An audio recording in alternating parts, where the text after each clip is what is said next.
കണ്ട ഞാൻ പറഞ്ഞില്ല അവിടെ തന്നെ വെക്കുള്ളൂ.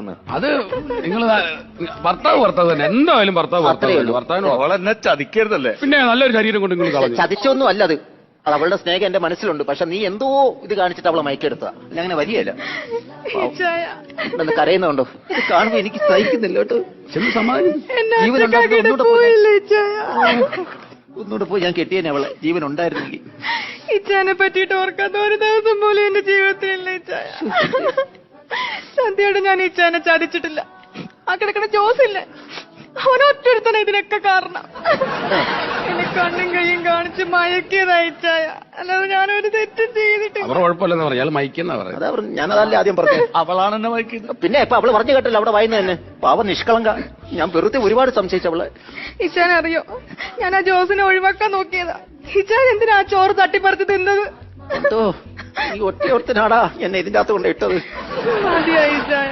ഇച്ചാനില്ലാത്ത ലോകത്ത് എനിക്കിനി ജീവിക്കണ്ട ഇച്ചായ. സഹിക്കുമോളെ, എല്ലാം സഹിക്ക്. ഇച്ചായൻ ആവിയായി പോയില്ല. ഇനി പറഞ്ഞിട്ട് കഥയുണ്ടോ? പക്ഷെ ഞാൻ ജീവനോടുണ്ടായിരുന്നു. ഞാൻ കിട്ടിയത് പിന്നെ ഇവിടെ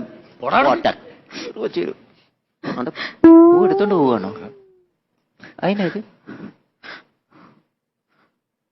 അത് കണ്ട എന്നോട് പൊറുക്കണേ ജോസേട്ടാ.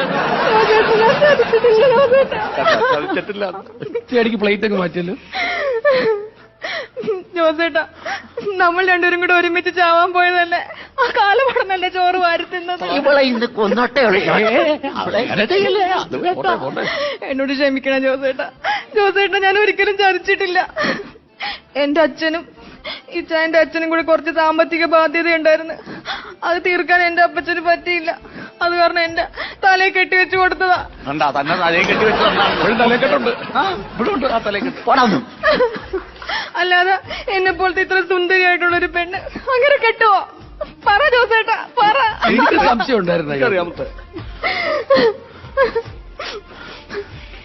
കാക്കേട്ടോ അവിടെ പൂ പിന്നെ എടുത്തു. ഇനി ആളുണ്ടോ? ഇടത്തൊക്കെ വരുമോ? എന്നെ അറിയത്തൊന്നുമില്ല. പിന്നെ വെക്കുന്നു. ഇനി ഞാൻ രണ്ടുപേരായിട്ടും കൂടി ഒരു കാര്യം പറയുക. ഞാനിങ്ങനെ ഒറ്റയ്ക്ക് ജീവിച്ച് മതിയായി. അത് കാരണം ഞാനിപ്പോ ഒരാളുമായിട്ട് സ്നേഹത്തിലാണ്. അയാളെ ഞാൻ കല്യാണം കഴിക്കാൻ തീരുമാനിച്ച്. രണ്ടുപേരും കേൾക്കുന്നുണ്ടല്ലോ? നിങ്ങൾ രണ്ടുപേരും എന്നെ അനുഗ്രഹിക്കണം. ഞാൻ കെട്ടാൻ പോണ ആളെ എന്റെ കൂടെ വന്നിട്ടുണ്ട്. വിളിക്കട്ടെ? വിളിക്കട്ടെ ഇച്ചായ? സെബിച്ചായ, വാ. ഇതാരാ? എവനാ? അയ്യേ, വേറെ ആരും കിട്ടിയില്ലോ. കീ കൊടുത്ത പാവല്ലേ. അനുഗ്രഹം മേടിച്ചു.